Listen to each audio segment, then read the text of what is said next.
Avant d'acheter votre premier bien immobilier en France, ou même le deuxième ou le troisième, arrêtez-vous une seconde. Est-ce que vous savez vraiment tout ce qu'il faut savoir pour investir intelligemment? Dans cette vidéo, on va voir ensemble les 10 règles à savoir absolument avant d'investir dans l'immobilier en France. Je vais tout vous détailler avec des exemples concrets et même vous montrer comment je fais personnellement. Et restez bien jusqu'au bout parce qu'à la fin, je vous donnerai une astuce que même beaucoup de professionnels ignorent. Alors le premier point crucial, c'est votre réelle capacité d'endettement. Et attention, ce n'est pas ce que vous pensez. En réalité, depuis les règles du HCSF, donc le Haut Conseil de stabilité financière, la plupart des gens pensent que c'est simplement 35% de leur revenu qui va être la capacité d'emprunt. Mais si on prend un cas concret, donc Paul par exemple, qui a 35 ans, qui est cadre et qui a un salaire net par mois de 4 500 €, il va penser pouvoir emprunter donc autour de 300 000 € sur la base de 1 575 € par mois, qui serait les 35% de 4 500 €, je puis vous dire que c'est une erreur. Parce qu'en fait, le calcul réel que vont faire les banques, ça va être donc les revenus nets de 4 500 €, donc déduit à ce revenu les charges fixes et incompressibles, donc les charges qui sont obligées d'être payées tous les mois par Paul. Ça va être un crédit à la consommation, un crédit voiture ou même une pension alimentaire si c'est le cas. Prenons pour l'exemple 380 € pour ces charges-là. Si on doit respecter le taux d'endettement maximum de 35%, la capacité réelle de Paul sera donc de 4 500 € moins les 380 € de charges. À partir de ce montant, on fait le calcul des 35%, on obtient 1 442 € et non les 1 575 € comme imaginé au départ. Mais ce n'est pas tout, parce qu'en réalité, les banquiers les plus zélés peuvent aussi vouloir déduire des charges annexes, des charges variables, comme l'assurance emprunteur, prenons pour l'exemple 50 €, des charges de copropriété, s'il achète dans une copropriété, donc si on estime pour l'exemple à 150 € ces charges, et on peut penser aussi à la taxe foncière, qui serait autour de 100 €. La capacité d'emprunt net pour Paul sera donc de 1 142 € par mois, et non les 1 575 € imaginés au départ. Avec ce montant sur 25 ans à 3,5% d'intérêt, Paul peut emprunter environ 210 000 € et non les 300 000 € qu'il imaginait. Faites donc attention à cette erreur de calcul car elle peut vous coûter en moyenne 2 à 3 mois de recherche inutile et peut vous faire échouer dans votre recherche de financement. Le deuxième point crucial quand vous souhaitez investir en immobilier, ça va être le choix stratégique de la zone géographique. Il faut savoir que le lieu où vous souhaitez investir n'est pas une question de goût personnel ou d'émotion, ça va être plutôt de suivre une règle mathématique, qui est une règle simple, c'est donc le rendement brut de votre investissement d'être inversement proportionnel au risque locatif de la zone. Car logiquement, moins de vacances locatives veut dire potentiellement plus de rendement. C'est donc très important de bien comprendre la demande locative dans une zone géographique, mais aussi les projets urbains à venir, la tension immobilière et même l'évolution de la démographie. Typiquement, une population vieillissante dans une zone peut laisser penser à une baisse de la mobilité résidentielle, car les seniors vont moins bouger que des jeunes actifs. Et du coup, dans cette zone, il y aura possiblement des ventes à prix cassé ou alors une vacance locative prolongée dans le temps. Sans compter que dans des communes vieillissantes, la charge fiscale peut augmenter pour compenser la baisse des recettes économiques et donc ainsi affecter les propriétaires. Je ne cesserai de le dire, la localisation est le critère le plus important en immobilier. Il faut absolument être dans une zone attractive avec une bonne qualité de vie et de service et donc aussi un fort potentiel de valorisation future. Des fois, un même logement, même superficie avec le même type de prestation va valoir 2 voire 10 fois plus selon l'endroit où il se trouve. Passons maintenant au troisième point, ça va être l'optimisation de votre financement. Il faut savoir qu'il existe près de 7 types de financements différents et 95% des investisseurs n'en connaissent que 2. Les 7 financements possibles vont être le crédit classique, donc le crédit immobilier classique, ça va être dans 80% des cas, ce qui va se voir en termes de financement immobilier. Vous avez aussi le crédit in fine, souvent ça va être pour les hauts revenus, donc c'est des personnes qui ont un certain montant en épargne ou des revenus importants réguliers et avec lesquels les banquiers vont se permettre de financer donc de façon in fine l'investissement immobilier. Le crédit in fine veut simplement dire que les personnes pendant la durée de leur financement ne vont rembourser que les intérêts du capital emprunté et à la fin de la période d'emprunt, donc ça peut être 10, 15, 20 ans, la personne qui a obtenu le financement va pouvoir rembourser le capital emprunté en une fois. Vous avez aussi le prêt relais, donc si vous voulez enchaîner les acquisitions, l'idée ici c'est donc vous avez un prêt en cours, vous demandez à votre banque de vous financer un second projet sous condition de rembourser le premier crédit. Ce qui va faire que pendant que vous vous positionnez sur un nouveau bien à acquérir, vous allez vendre le précédent bien, de telle sorte que l'argent reçu de la vente va permettre de rembourser le crédit en cours et d'enchaîner sur un nouveau crédit. C'est ce qu'on appelle le prêt relais. Vous avez aussi d'autres types de financement, notamment au travers des sociétés comme les SCI, à l'IS notamment, où vous aurez donc cette optimisation fiscale du fait que ça soit une société, mais aussi surtout la possibilité d'avoir des crédits professionnels, donc pour des sociétés. Vous avez aussi le crédit bail immobilier, qui est très méconnu du grand public, mais extrêmement puissant. D'ailleurs, si c'est un mode de financement qui vous intéresse, n'hésitez pas à me le dire en commentaire, que je puisse prendre prendre le temps de tourner cette vidéo. Vous avez aussi le financement participatif, donc le crowdfunding. On en parle régulièrement sur cette chaîne. Et enfin, le crédit vendeur, qui est une technique avancée. Là, je recommande vraiment pour des personnes qui ont déjà quelques acquisitions, qui peuvent être bloquées par les financements bancaires et qui souhaitent continuer à investir. Donc pour ça, il faut vous tourner vers des vendeurs particuliers, négocier avec eux un prix d'achat, négocier avec eux des conditions de financement et à ce moment-là, donc solliciter un crédit vendeur. Pour vous donner l'exemple concret d'un crédit in fine, on a Thomas, donc qui est chirurgien, qui a une TMI de 45%, qui souhaite faire un achat immobilier à 400 000 euros. Il va solliciter un crédit in fine sur 15 ans à 4,8% de taux d'intérêt, ce qui lui fera donc une mensualité de 1 600 euros. Alors là, je parle que des intérêts. Donc comme Thomas a de l'argent de côté autour de 400 000 euros, il va placer cet argent en assurance vie. Cet argent va lui apporter une rémunération régulière et on pourra compter dans le temps une économie fiscale annuelle autour de 8 640 euros avec un gain net sur 15 ans de 67 000 euros. Du fait qu'il ait placé son argent, il a remboursé des intérêts qui sont déductibles fiscalement. Ce qu'il faut savoir, c'est que la banque regarde votre situation, votre scoring, votre reste à vivre, mais aussi la qualité de votre projet. En tant qu'ex-banquier, je vous assure que la manière dont vous présentez votre dossier va tout changer. Un dossier bien monté avec un business plan, un plan de financement et un prévisionnel locatif va avoir bien plus de chances d'obtenir son financement. Écoutez, on vient de voir les premiers points cruciaux, donc si vous réalisez que vous êtes passé malheureusement à côté de certaines de ces stratégies, c'est normal. Moi-même, il m'a fallu plusieurs années pour maîtriser tous ces aspects de l'investissement immobilier. C'est exactement pourquoi j'ai créé une formation complète en immobilier où je vous accompagne personnellement sur ces sujets. Vous trouverez le lien en description de la vidéo. Et en ce moment, j'offre une consultation stratégique gratuite de 30 minutes. N'hésitez pas à booker un appel avec moi directement. Alors continuons avec les prochains points car ils sont encore plus décisifs. Le point suivant, ça va être la fiscalité immobilière. Donc il y a des pièges que même certains comptables vont ignorer. On parle beaucoup de LMNP, de LMP, de SCI à l'IS, de micro-BIC, de régime réel simplifié. Il faut comprendre que chaque statut a des implications très différentes sur vos impôts. L'exemple le plus connu, ça va être un investisseur, donc LMNP, loueur meublé non professionnel, qui est au réel, qui va amortir son bien et ne pas payer d'impôts sur les loyers pendant des années. Prenons un exemple concret d'un investissement locatif autour de 250 000 euros avec des loyers mensuels de 1 200 euros. On a un revenu annuel brut de 14 400 euros. La personne en LMNP va faire déduire toutes ses charges, notamment les intérêts d'emprunt, on va dire 8 500 euros à l'année, les charges de copropriété autour de 1 800 euros, la taxe foncière qui serait de 1 200 euros, l'assurance PNO de 300 euros, les frais de gestion de 600 euros, des provisions pour travaux de 1 000 euros et un amortissement mobilier autour de 500 euros. Il aura donc un total de charges de 14 400 euros. Vous avez compris que l'idée dans cet exemple, c'est de faire en sorte qu'il n'y ait aucun bénéfice fiscal et de ce fait, aucune imposition à payer. Le hack aussi, ça va être de différer vos travaux. Répartissez vos gros travaux sur plusieurs exercices, donc pour optimiser votre déficit foncier.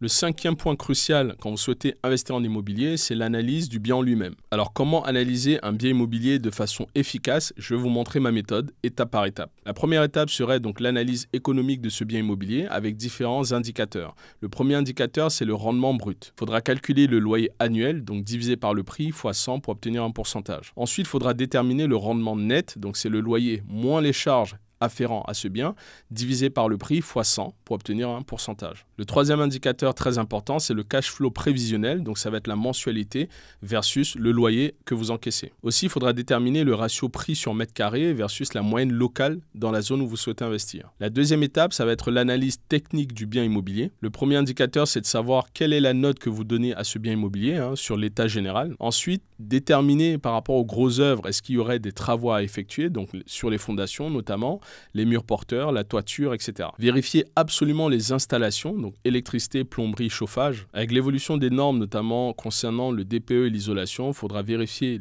l'impact du DPE sur la valeur future de votre bien. La troisième étape, ça va être l'analyse stratégique du bien, donc vérifier l'attractivité locative. Est-ce qu'il y a des commodités autour du bien, des transports, des commerces, des écoles? Donc selon la stratégie que vous allez mettre en place, vérifiez absolument l'attractivité du lieu. Vérifiez aussi l'évolution du quartier, comme j'ai dit, vérifiez les projets urbains, la démographie dans la zone et éventuellement ce que la mairie prévoit faire dans cette zone-là. Regardez aussi la concurrence locative, est-ce qu'il y a une offre, est-ce qu'il y a une demande dans le secteur et quel est le rapport entre l'offre et la demande dans ce secteur. Et enfin, vérifiez le potentiel de plus-value. Comme je dis, il faut toujours penser à la revente, même si vous n'avez pas imaginé revendre tout de suite, c'est toujours possible de le faire d'ici 5 à 10 ans. La moyenne en France, c'est de vendre un bien au bout de 7 ans. Je parle d'un bien en investissement locatif. Donc pensez toujours à ce point-là quand vous analysez votre bien. Le 6e point, ça va être la négociation. Il faut qu'elle soit efficace, bien sûr. Une négociation immobilière va suivre des règles psychologiques précises. Pour ça, on va avoir 5 leviers de négociation très efficaces. Le premier levier, c'est le timing. Négocier toujours en fin de mois. Pourquoi? Parce que l'agent immobilier peut avoir une certaine pression commerciale et de se dire qu'en fin de mois, il faudrait qu'il puisse avoir atteint ses objectifs. D'expérience, il y a aussi des périodes où les vendeurs sont plus motivés à vendre, notamment en fin d'année. Et puis en termes de timing, on remarque aussi qu'en mai-juin, donc un peu avant l'été, on a un marché qui est très dynamique. Le deuxième levier, c'est l'information. Souvent, ce qui se dit, c'est que détenir l'information, c'est détenir le pouvoir. Simplement parce que si on a toutes les informations concernant typiquement le bien, l'historique des prix de ce bien, que ce soit les prix du bien, mais aussi les prix du quartier, typiquement sur les 3 dernières années, il y a des outils qui permettent de vérifier cet historique, d'avoir ces informations, mais aussi celles de la durée de mise en vente du bien, ou encore la raison pour laquelle le vendeur vend son bien immobilier. Ces informations sont cruciales dans la négociation. Typiquement, si c'est une mutation professionnelle, donc le vendeur peut être pressé de vendre, ou alors un divorce ou même une succession, ça va être des cas de figure où souvent les vendeurs sont prêts à brader le bien parce qu'ils veulent s'en débarrasser. Il y a aussi des informations, comme j'ai dit, que vous pouvez trouver dans différents outils de recherche. N'hésitez pas à consulter des professionnels de l'immobilier pour faire différentes estimations, pour être sûr que le prix auquel vous vous apprêtez à acheter le bien immobilier, c'est un prix cohérent et même, je dirais, intéressant et avantageux pour vous avant de faire une offre. Le troisième levier, ça va être la psychologie. Dit comme ça paraît bateau, mais en réalité, il y a une technique qui correspond à la technique des 3 offres. C'est-à-dire, dans votre négociation, faire d'abord une première offre autour de moins 15% du prix annoncé pour avoir donc un ancrage psychologique sur le vendeur. Ensuite, au cours de la négociation, si vraiment le bien vous intéresse et si vous sentez que le vendeur est prêt à vous faire une remise, n'hésitez pas à lui proposer peut-être 10% avec bien sûr des justifications techniques. Vous expliquez pourquoi vous avez diminué le prix annoncé, mais que vous avez aussi fait une meilleure offre que la première. Ensuite, si vraiment vous sentez qu'il peut plier mais que c'est compliqué, n'hésitez pas à descendre à moins 5% avec des conditions avantageuses. Très honnêtement, 5 à 10% de remise sur un bien immobilier, c'est extrêmement facile de les atteindre. Si on prend l'exemple d'une négociation gagnante, on a un bien immobilier autour de 320 000 € avec un vendeur motivé parce qu'il est en mutation professionnelle. Pour avoir des arguments, il faudra comparer des biens similaires vendus autour de 285 000, 295 000 € dans le secteur. Il faudra faire venir des experts, notamment des artisans, pour vérifier s'il y a des travaux à faire dans le logement. Si vous avez identifié une enveloppe travaux, n'hésitez pas à la mentionner auprès du propriétaire, quitte à la gonfler un petit peu. Faites votre calcul de rentabilité, intégrez tous les frais, notamment les frais de notaire, les frais annexes. Faites une offre au propriétaire, comme on a dit selon la technique des 3 offres. Montrez aussi que vous avez un crédit qui est préapprouvé et que vous pouvez faire une signature rapide. Vous pouvez vous positionner rapidement et acquérir rapidement le bien immobilier. Ici, la stratégie pourrait être donc de proposer peut-être 270 000 € au début au vendeur. Il se peut qu'il refuse naturellement parce qu'il y a un écart important par rapport à ce qu'il attend. À ce moment-là, en justifiant du fait des diagnostics, du fait des travaux à réaliser, vous pouvez faire une offre autour de 285 000 € qui montrera aussi que vous êtes intéressé à faire un pas vers lui, que vraiment le bien vous intéresse. L'offre à ce moment-là, elle est acceptée. Vous aurez donc un bien à 285 000 € alors qu'il était présenté à 320 000 € initialement. Vous avez un gain de 35 000 € grâce à la négociation efficace. Il y a plusieurs techniques de négociation que nous voyons dans la formation Immo Mastery, notamment l'effet miroir, la technique du faux départ, la technique des biens concurrents, etc. De toute façon, ce qu'il faut bien comprendre, c'est que le vendeur doit avoir l'impression, bien sûr, de vendre son bien à un prix qui lui semble correct, mais vous devez bien sûr avoir toujours cette possibilité de diminuer un maximum le montant d'acquisition du bien immobilier afin d'être un maximum rentable. Il y aura quelques erreurs à éviter dans le cadre d'une négociation, c'est de vous précipiter à faire une offre, à montrer votre enthousiasme, ou alors encore d'accepter tout de suite la première contre-proposition du vendeur sans pour autant expliquer et négocier votre prix, le prix que vous proposez à l'achat, ou alors de ne pas faire preuve d'empathie, parce que si le vendeur comprend que vous n'êtes pas du tout empathique et que vous ne compreniez pas sa situation, il se peut qu'il se braque et ça peut créer aussi un irritant et malheureusement faire en sorte que la négociation s'arrête là et que vous perdiez le deal. Le 7e point crucial en immobilier, ça va être l'obligation de bien gérer vos locataires. Si vous voulez vraiment avoir un projet rentable dans le temps, c'est important de gérer ces locataires au mieux pour pouvoir donc augmenter votre rentabilité dans le temps parce qu'ils vont séjourner plus longtemps longuement dans votre bien immobilier. Vous avez bien sûr la possibilité de passer donc en direct, de gérer vos locataires en direct. Pour ça, vous économisez sur l'argent que vous n'avez pas à donner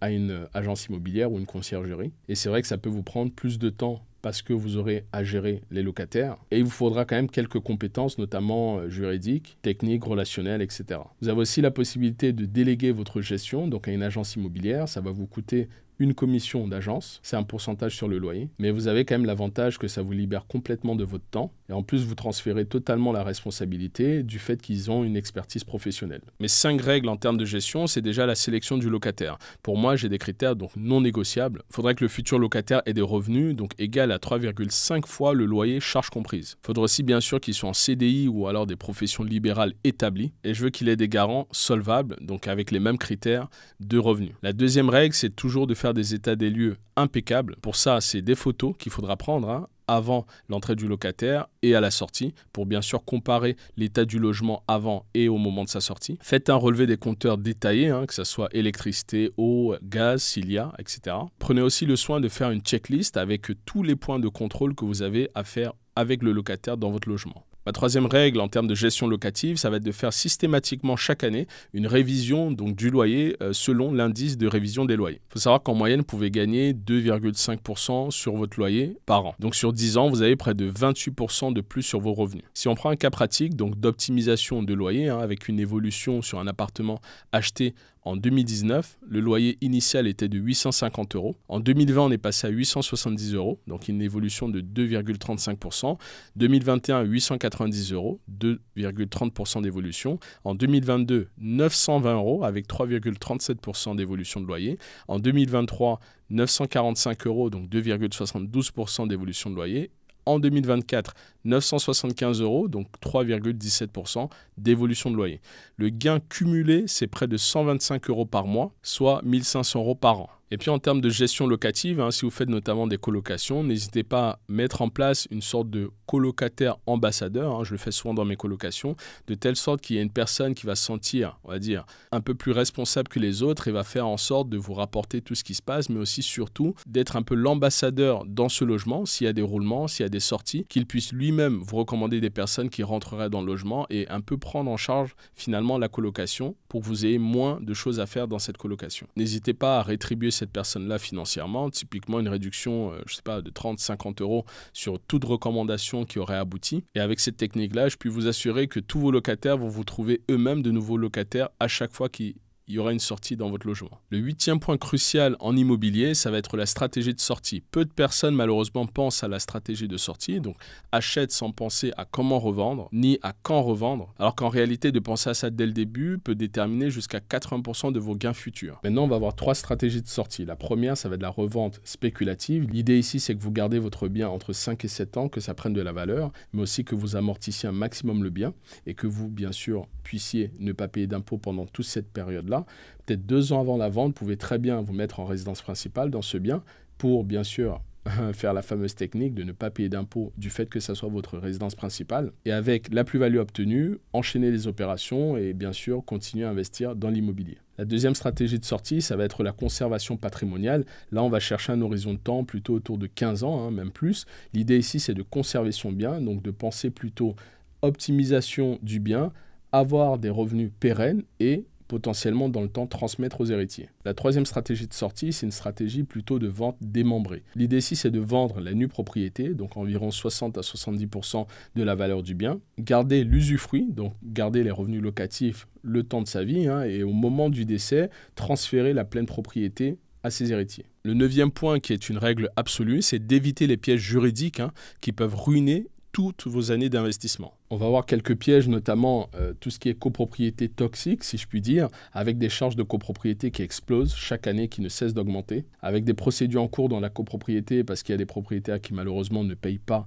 leurs charges, ou encore des travaux qui sont votés mais non provisionnés, ou alors le trop plein de travaux tout le temps et du coup à chaque fois vous mettez la main au portefeuille, ou même l'exemple d'un syndic qui est en place depuis plus de 10 ans et qui a aucun appel d'offres et du coup qui finalement ne font pas vraiment le travail depuis plusieurs années. Un autre piège juridique, ça va être tout ce qui est servitude cachée, on n'en parle pas assez, mais si vous achetez un bien et qu'il y a une servitude, donc finalement un droit de passage qu'auront d'autres propriétaires sur votre bien, ça peut être très embêtant dans le temps et ça peut être une source de conflit finalement pour vous et votre voisinage. Donc il est important de faire des vérifications obligatoires avant de se positionner pour acheter un bien immobilier. Sans oublier tout ce qui est zone où vous avez un droit de préemption urbain par la ville ou alors des zones, notamment le périmètre ABF, Architecte Bâtiments de France. Toutes ces zones, disons un peu protégées, peuvent vous faire entrer dans un piège où vous sortirez malheureusement pas indemne. Bien sûr, dans le cas où vous faites un investissement dans cette zone. Vous avez aussi tout ce qui est zone inondable, zone où il y a des séismes éventuellement qu'il faut bien sûr éviter parce qu'une fois que vous faites l'acquisition dans ces zones-là, ça va être compliqué de revendre le bien. Le troisième piège, ça peut être la fiscalité qui va être évolutive. Pensez bien avant de faire votre investissement d'imaginer tous les cas de figure. Si vous louez en location longue durée, quelle est la meilleure niche fiscale si on a une, ou alors quelle est la meilleure optimisation fiscale si je puis dire. Si vous louez en location courte durée, est-ce que la commune où vous souhaitez investir est plutôt flexible sur les niveaux de taxes pour des locations courte durée? Est-ce que par rapport à votre imposition en termes de seuil fiscal avec le bien immobilier que vous investissez, vous allez plutôt écraser votre bénéfice ou alors vous allez plutôt gonfler votre niveau de revenu et être plus imposé?